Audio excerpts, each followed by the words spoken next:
Welcome to a Psychodelicious conversation on mental health issues and trends from two local mental health professionals in the greater Lansing area.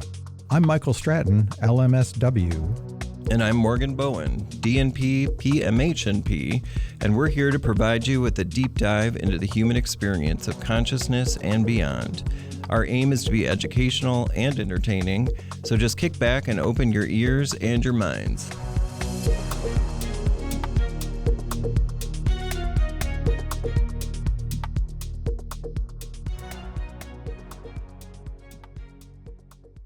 Hey, I'm Mike Stratton. And I'm Morgan Bowen. And this is part 2 of our couples talk, and we're going to shift a little bit.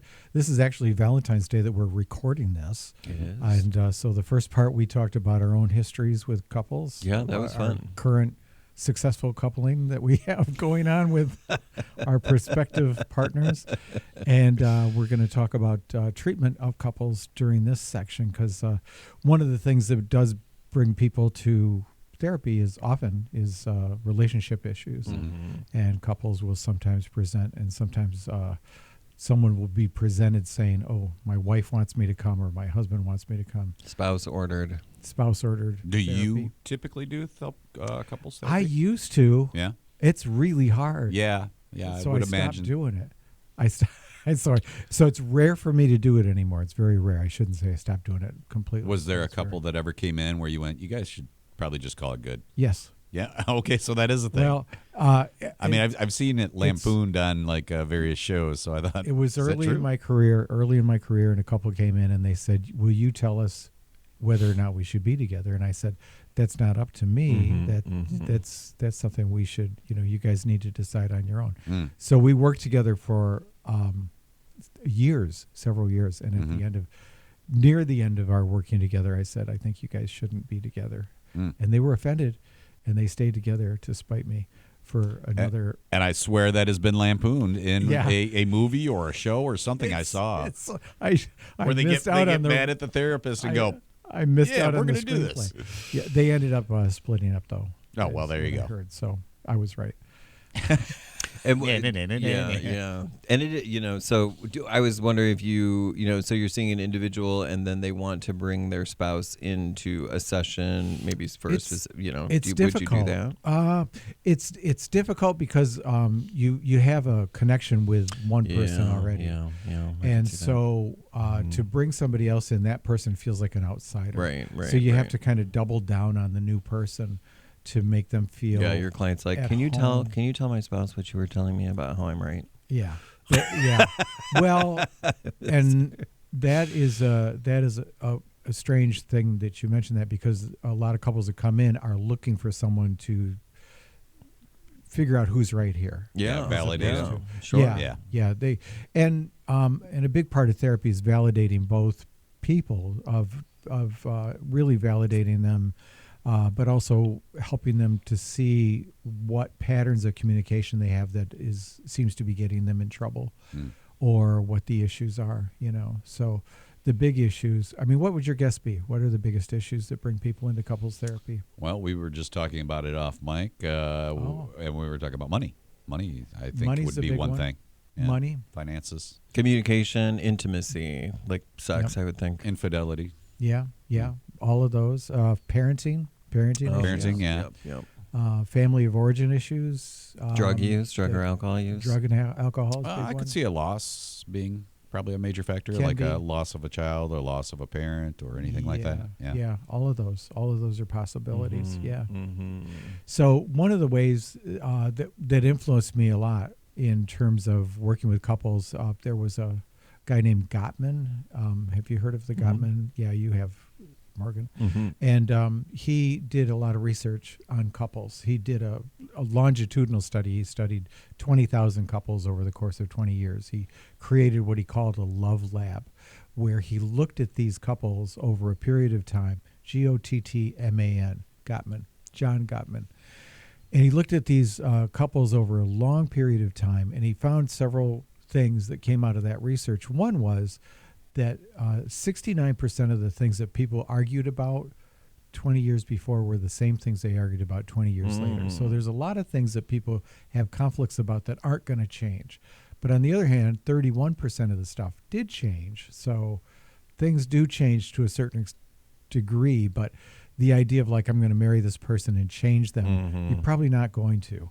What you see is what you get. I think that that's a safe assumption for people when they get into a relationship, as opposed to thinking they'll change once we get married. And that's such a hard, it's seemingly, I mean, I think I personally have had, that challenge of trying to change it, not even consciously doing, that there's a but it's so consistent that partners are trying to change the other person in some meaning, like in some way that is really probably not going to happen.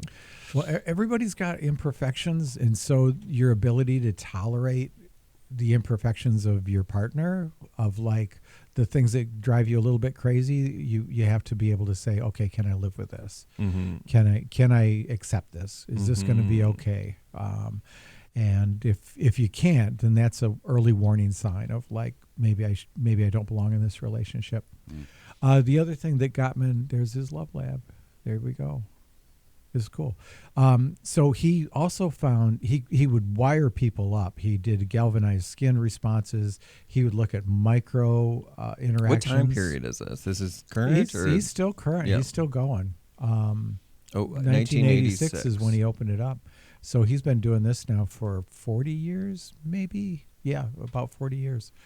But he would find a couple of things in particular that were big predictors of whether a couple was going to make it. And he thought that he could sit down and in a 5 or 10 minute interview with them, he'd know at a 95% success rate whether people were going to stay together or not. And what he found was that one thing is their heart rate. If their heart rate got up to an aerobic level during a disagreement or an argument, that person was likely to leave the marriage or the relationship. Interesting. They were just in too much distress. And you can't always tell that. I would see couples and I'd have them look at their heart rates while they were in the midst of having a disagreement about something.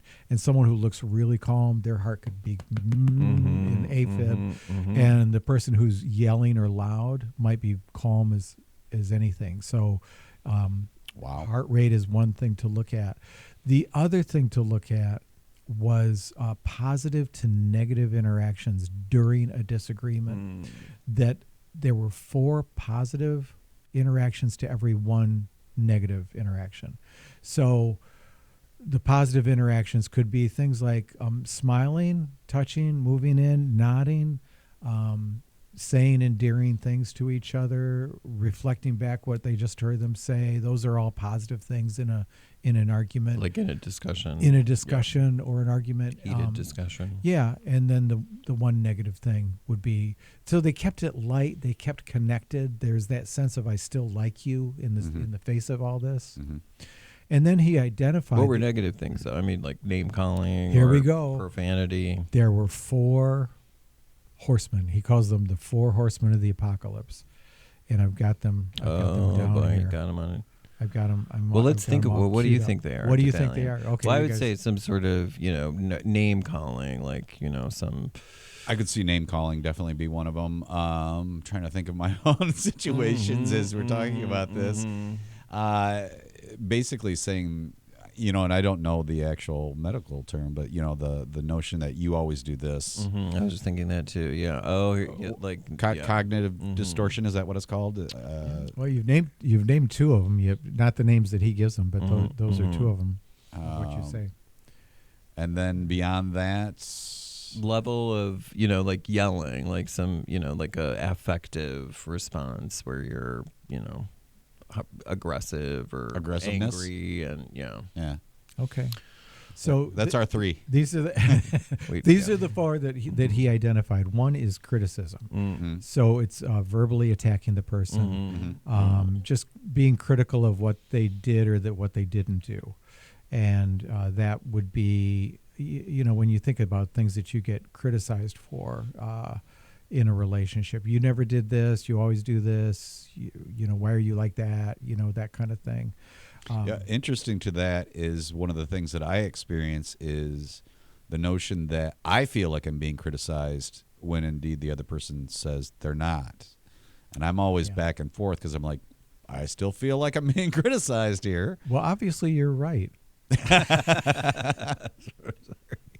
Just saying. And I've experienced it the other way too, where the other person felt like I was criticizing him, and I'm like, no, that's not what I mean by that at all. Yeah, this is a really interesting distinction, because the distinction between intent. Mm-hmm. So the person doesn't intend to criticize you; they're giving you feedback, but it lands like criticism. Yeah. For instance, it's like you might be trying to make this point, but to me, it's feeling like criticism. Mm-hmm. And so for the person to soften that, or to say it's delivery.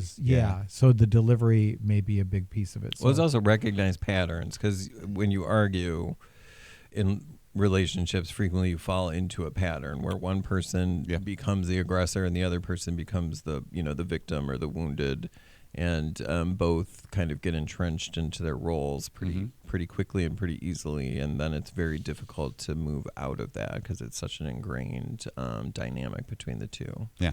So the way to counteract that, because he's also got antidotes to each one of these 4 horsemen. The antidote to criticism is a gentle startup, where you basically say something positive about the person. So you use an I statement. So when you think about something, for instance, let's say there's a partner who has a hard time being on time, and instead of saying you're never on time, to say, something that's important for me is to really be on time. That's just an important thing to me, and I get so anxious when we're going to be late for something. It just makes me just really anxious. That's a different way of delivering that message, which isn't criticizing the person. It's stating a need, and it's making an I statement. Yeah. So that's a way to do that. Now, what a lot of people will do in the face of criticism is they'll shut down. So the second thing is stonewalling, where a person just stops communicating. So it could be the silent treatment. That's what John does.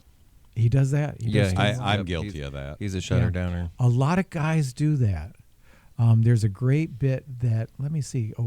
I think Chris Rock used to talk about that there's a thing that guys know that women don't always know, that there's a line you don't cross, that it's like, if it goes any further, I can't guarantee that I'm not going to lose it. And so to keep from doing that, I'm going to kind of shut down. I'm going to get quiet. I'm going to walk away. I'm going to do something. Now, on the one hand, that's an effective thing if you feel like you have a problem with temper. But another way is to communicate, like I'm starting to feel really angry. I want to slow everything down. Can we slow it down? Because I find myself like wanting to leave the room or walk away. We need to cool out or take a time out and revisit this. That's a way to begin to do that. But guys are more often likely to do the stonewalling thing than women are. But it can happen. It can happen the other way too. So just doing any kind of self-soothing during that time to help you calm down is a way to keep from that stonewalling thing to happen. Self-soothing as in, what would be an example? I'm asking for personal reference. Yeah. Well, having a boundary to say I'm getting really upset right now. So one of the things that I do. So setting the boundary, just saying, look, I need to stop or take a time out. Yeah, we need to take a time out. I think also recognizing when it is that you need to take a time out, like the self-regulation or the setting the boundary with yourself. That if I'm reaching a certain level, then I need to because ultimately, even if you're in a relationship, you're responsible for your behavior. So to have the sense to, I'm approaching, blow up time or, whatever, that we need to stop. We just need to stop and we need to separate and we need to go into separate corners. That makes sense. This is a stereotype, but I think women are more comfortable with that face-to-face conflict where they are able to talk about conflict face-to-face because they know it's not usually going to come to blows. Men have the shared experience of you get to a point and it comes to blows. Yeah. And so they shut down so it doesn't get that far. They don't even know that that's what's going on, but that's kind of what's going on. So the ability to articulate, like, I'm finding myself getting really upset, or I'm finding myself getting really angry. Guys will often have a 2-stage change, in terms of anger, like there's anger and no anger. And I usually advise them to have a 10-point stage. So identify it when you're at 2 or 3 or 4 and communicate that. Don't wait until you're at 6 or 7. If you're at 7, you're starting to do an action. I think we've all I have there. to confess that's something I would actually have to try to pay attention to because, like I said, I'm pretty much an on and off switch. So all of a sudden I'm like, I'm angry. I'm realizing I'm angry. It's the red hair. It is Italian, very it's the different. red hair. That's what it is. I think that's common. But it does take a long time for me to get mad, though. It really does. So obviously I've got more switches than I think I do. Yeah. Yeah.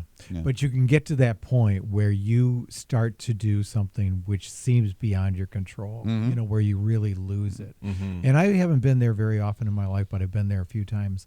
And there's this sense of being like, okay, it's on, and it's just It's on. And it's awful. What do you think the importance of your exposure to your parents' relationship or your primary caregiver's relationship is in developing your own relationship style? They're your model. They're the ones that you learn things from, and right and wrong. Sometimes you've learned something not to do. Like my parents had a fair amount of conflict. And it would be fueled by alcohol. And I don't drink. So I became very conflict avoidant. So I tried not to have conflict. So I learned a different dysfunctional pattern rather than that dysfunctional pattern. But that ability to address conflict in a way that was calm and a way that was respectful was it was a different kind of thing for me. It was sort of the same with my parents were big personalities, and they weren't there wasn't a lot of alcohol. I mean, they drank, but it wasn't necessarily alcohol fueled. It was egos and it was bravado. And I always say if they were on the same page, then things were charismatic. They were both charismatic. Everything was great. It was fun. But when they were not on the same page, it was kind of clash of the titans. There was no, physical abuse, but there was, neither of them would back down. And so it really was just kind of until you yelled yourself out, or at least the whatever the dynamic was that played itself out, and then it would just kind of, fizzle. And I might have my brothers and I would just be kind of audience members of like. Morgan, there's a reason why we're therapists. So when I got into my own relationship, I mean, that was my model of like, to get your point across, you have to be loud, you have to be passionate, you have to be, like just very intense. And so. And my husband is the opposite. He shuts down when there's too much emotion or energy or anger or intensity. So he would shut down, and I would respond in the opposite way. So I would just be like, we got to talk about this like longer and more, and I got to make my point in 500 different ways. You are my girlfriend, and your husband is me. So so I think I've shared in this podcast that we ended up in couples therapy, and a lot of it was, because of, in that model, we had to change that. We had to change that because it was, and a lot of it was I had to change it. Whereas I thought we went into couples therapy so he could learn how to be more vocal and like kind of meet the moment. but that was the same thing Mike was saying earlier. Just you wanted to feel validated, and both of you needed to be validated, right? Yeah. I've been in 3 primary relationships. We've seen 3 different therapists for couples work, and it's like, what do they all have in common? Me. Yeah. It's interesting. So was 2. Yeah. So the third one is defensiveness. So that's where it becomes like a ping pong match or a what's the current game everyone's playing? Pickleball. Pickleball match. It just goes back and forth, back and forth. Point, counterpoint. Hey, you left a mess over here. Oh yeah, well you left a mess last week. So the message never gets in. There's just like a counter point going back and forth, and it does become. No one can kind of let in And that's the antidote to it, is to let in and take responsibility. You know what? You're right. I did make a mess. I did make a mess, and I know that's irritating to you. So I'll try to do different next time. Thanks for reminding me. You know, if you can get to that point where you can actually take the responsibility for it. But that's a hard thing to do, especially if you feel like you're criticized. You know? So you want to both partners want to work on a way that you can make those statements so that it doesn't feel critical, but it feels more like, this is my need. You know, it makes me crazy when this area is messy, and it's just hard for me. And if the other partner can say, you know what, I can take responsibility for that. I'll do a better job of making sure. Well, that's a really good example of like the individual responsibility of the people in the relationship. It's not just relationship work. It's like you have to have the emotional maturity to be able to say you're wrong or that you did make a mistake. And so if you are the person that just cannot do that, or in a relationship with somebody that just cannot do that, then that is going to be really difficult to have, some type of, amicable way of resolving things. It's a paradox, because if your confidence and your self-esteem are really low, it's hard to let in any negative feedback, because it just feels crushing, as opposed to, part of why you're in a relationship is to help feed that sense of self-esteem. And so the paradox in there is, how do you get stronger while also taking those bits of feedback that you can get from your partner? That is a very good point. And you want a partner that challenges you to some extent. Not all the time about everything, but to some extent, you want a partner that helps you live up to who it is that you want to be, and reminds you of that, So the relationship should be greater than the sum of its parts. The people bring the individual parts, and something about the relationship, there is a power in and of itself that is, the connection between the two. And it should hopefully elevate the individuals to be able to achieve the things that they want to do, whether, career or family or spiritual, whatever it is. And that is a really cool thing about couplehood, when it's, when it's that. And I think that's something that really cements like a long-term connection.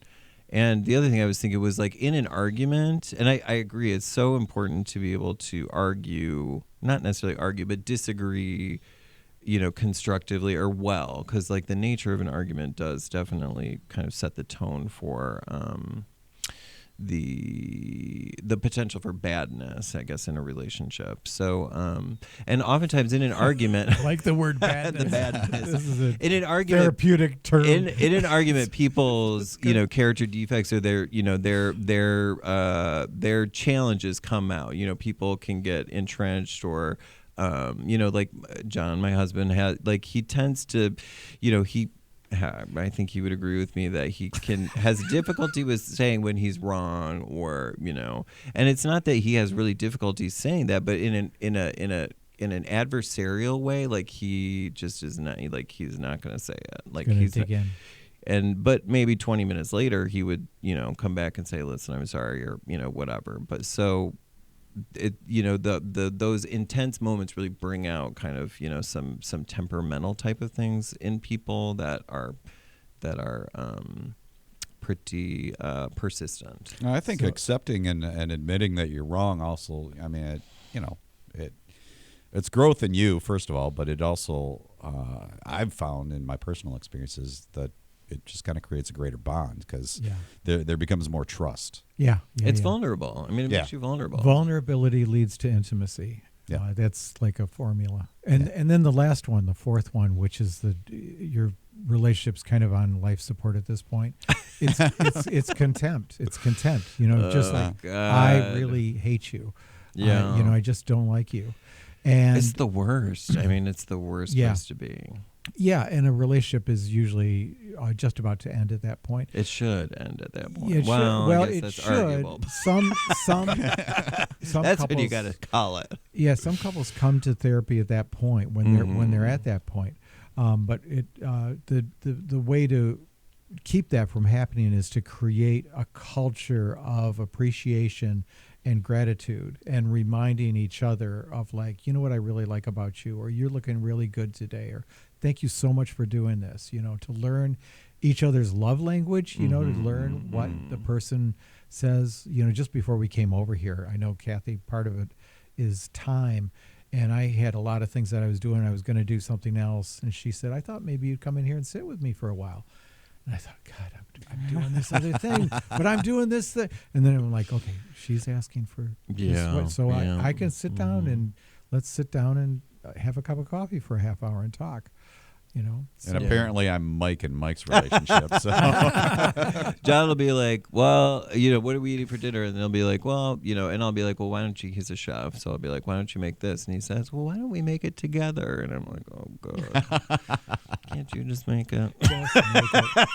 I've got very important things I'm He doing. loves to cook together. That is really one of his love languages. And I really do too. But I'm like, but I could be doing so many other things. Yeah. That's a quality time kind of a thing. It is. And we both enjoy it. We should have John and Kathy in sometime too. They should come next time and talk about us without us here. We should have Dedalian do a Neither one would come though. That's oh my the God, problem. I know. They probably wouldn't talk. They wouldn't talk either. You'd have 52 minutes of silence. Dedalian would have to interview.